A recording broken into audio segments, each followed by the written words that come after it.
And now it's time for another Dice Tower review with Mike Vincent.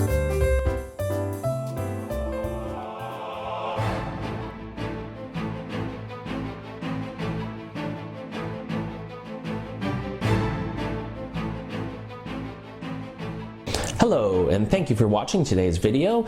Today we're going to be taking a look at the second adventure pack in the Shadows of Mirkwood cycle. Today's video is going to be taking a look at the Conflict at the Carrock player cards. So we've got some interesting cards from all four spheres and a new hero to take a look at. Please keep in mind that there are 3 copies of every player card except for the main hero. So I'm not going to tell you updated copies for each player card as I go through, but just keep in mind there's 3 copies of each. So let's jump in and take a look at the new hero card. Okay, so last time we had Bilbo Baggins as our hero, and so this time we see Frodo Baggins. He is a spirit hero. He has a starting threat of 7, 2 lower than Bilbo, and he has 2 willpower, 1 attack, 2 defense, and 2 hit points. Frodo Baggins, of course, is a hobbit, and reads response: after Frodo Baggins is damaged, cancel the damage and instead raise your threat by the amount of damage he would have been dealt. Limit once per phase. So we see a very interesting ability here, and you'll notice probably that there's not a whole lot of high defense characters in the Spirit Sphere. So we have a hero here who's very capable of taking some big hits and some big attack as long as you don't let your threat level get out of control. Frodo's stats are okay. He's got 2 willpower, so certainly can be used for questing. Only 1 attack, but he does have 2 defense and 2 hit points. The nice thing is it doesn't necessarily either have to be damage from an attack. If you draw a treachery card off the encounter deck or when revealed effect, that would have to do damage to your heroes. We also see there's something called the archery keyword, which will come along later, which will deal damage. And so you can use Frodo Baggins to take some of that damage as long as you can raise your threat. So a very interesting hero, and one certainly with some good abilities. Let's take a look at some cards that might combo well with Frodo Baggins. Okay, so I've selected 4 cards here I thought would be some interesting choices to use for Bilbo Baggins. The first is the Hobbit Pipe.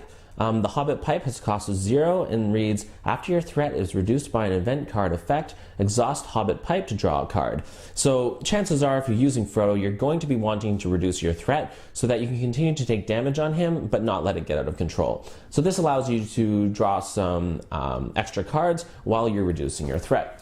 We also see Smoke Rings, a card I was sort of mediocre on when I looked at it for the Black Riders, but reads: reduce your threat by 1 for each pipe you control. Each hero with a pipe attachment gets +1 willpower till the end of the phase. So if you're playing a Hobbit deck and you have Frodo Baggins with a pipe attached, or perhaps some other hobbits, this will allow you to help reduce your threat and allow you to draw some extra cards as well. So I think this combo of Hobbit Pipe and Smoke Rings could work very well with Frodo Baggins. Of course, you won't be able to use Frodo for the Black Riders campaign, but for any other encounter you might be using with Frodo, I think these can come in handy. Now, of course, for Gandalf, his special ability is he's able to reduce your threat by 5. So that's one technique you can use to keep your threat down so you continue to block attacks or take damage with Frodo Baggins with his ability. And of course, the Galadriel's Greeting, which will reduce your threat by 6. So I would say that these cards are crucial in that they will allow you to keep your threat low, and so you continue to block with Frodo and take damage, and you can use Hobbit Pipe and Smoke Rings with these cards as well. So I feel these are 4 cards worth including if you're going to have Frodo Baggins in your deck. So let's move along and take a look at some of the other player cards. So since we're looking at Frodo and the Spirit Sphere, let's stick with the Spirit Sphere and take a look at Nor Am I a Stranger.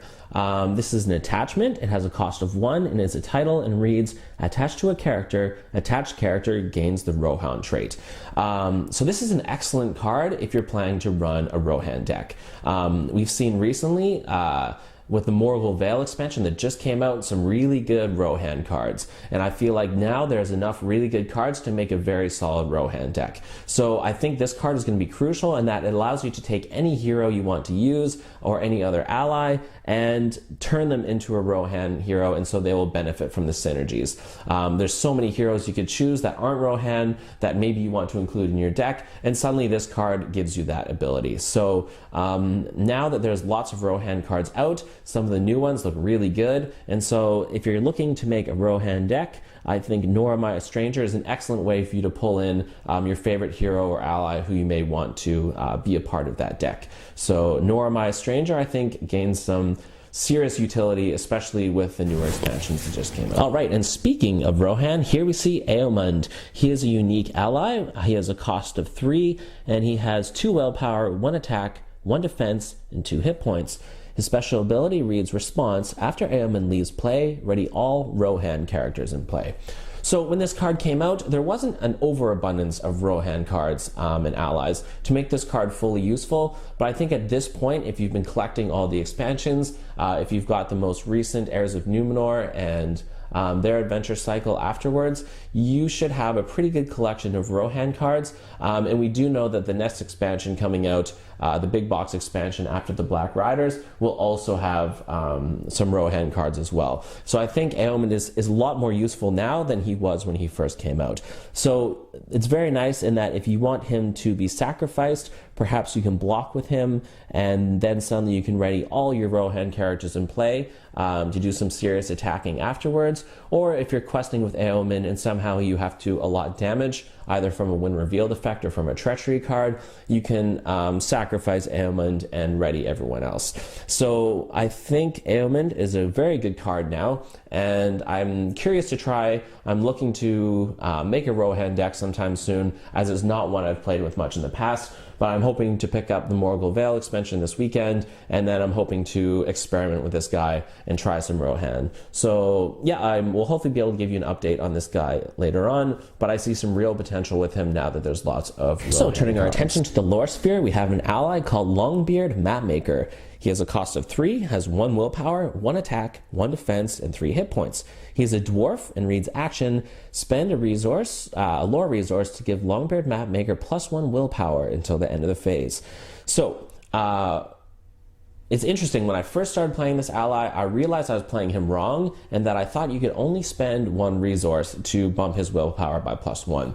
So I thought he was sort of mediocre for a cost of 3. However, having done some research, it looks like you can play as many lore resources as you want to pump up his willpower by as much as you're able to. So I think that greatly increases the utility of Longbeard Mapmaker and actually makes him a superior questing dwarf.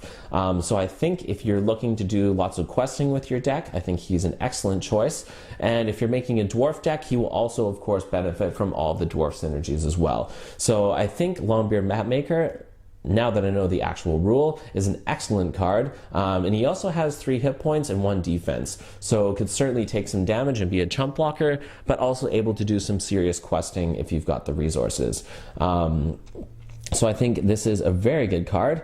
And if you're able to play something like Steward of Gondor on one of your heroes and generate lots of lore resources, then I think, if you need to really make some good progress in any given round, or if you have a serious active location to get through, then Longbeard Mapmaker is going to make that a lot easier.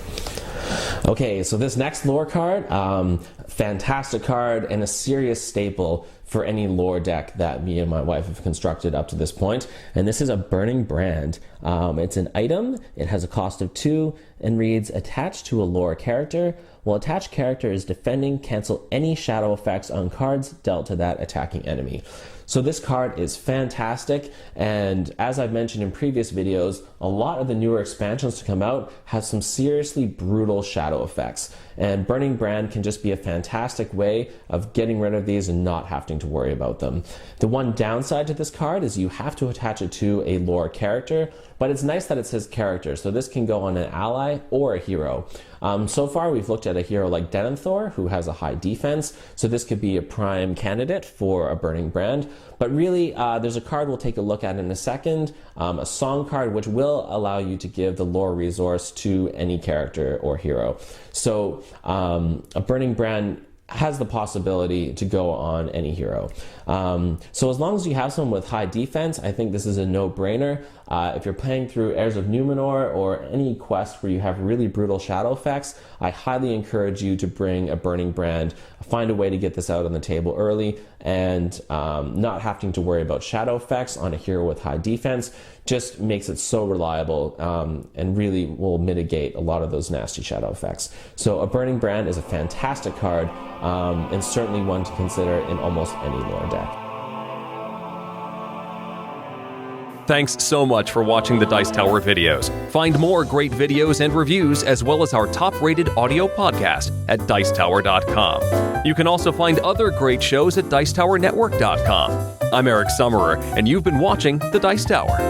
The Dice Tower is sponsored by Cool Stuff Inc., where you can find great games for great prices. Cool stuff in stock. Check them out at CoolStuffInc.com.